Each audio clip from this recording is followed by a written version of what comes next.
తెలుగు రాష్ట్రాల్లో వందే భారత్కు ఆదరణ పెరుగుతోంది. కొత్తగా వందే భారత్తో పాటుగా వందే భారత్ స్లీపర్ కేటాయింపుల కోసం రైల్వే శాఖకు వినతులు పెరుగుతున్నాయి. ఈ క్రమంలోనే ప్రస్తుతం నడుస్తున్న వందే భారత్ రైళ్ల పొడిగింపుపైన రైల్వే శాఖ కసరత్తు చేస్తోంది. విజయవాడ నుంచి అయోధ్యకు వందే భారత్ స్లీపర్ ఏర్పాటుకు దాదాపుగా ఆమోదముద్ర లభించింది.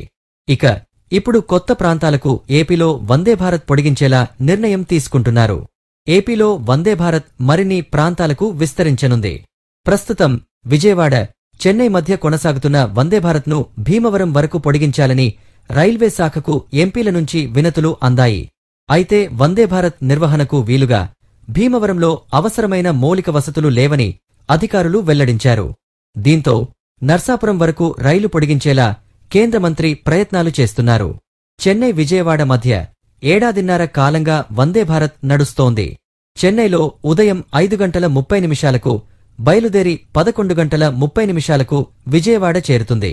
కాగా అదే రైలు 20678 నెంబర్తో మధ్యాహ్నం 3:20 బయలుదేరి రాత్రి 9:30 చెన్నై వెళుతుంది.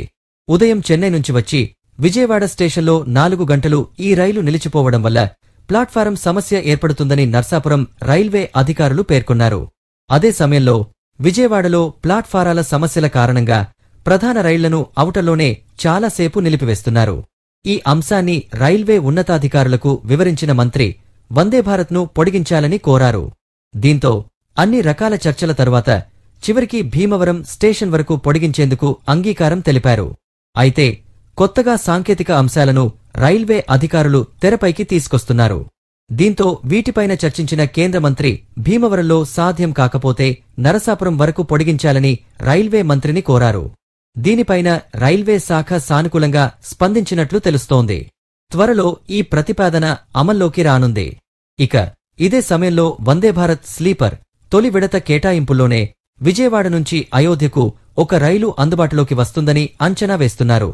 ఈ కేటాయింపులపైన వచ్చే నెలలో స్పష్టత వచ్చే అవకాశం ఉంది.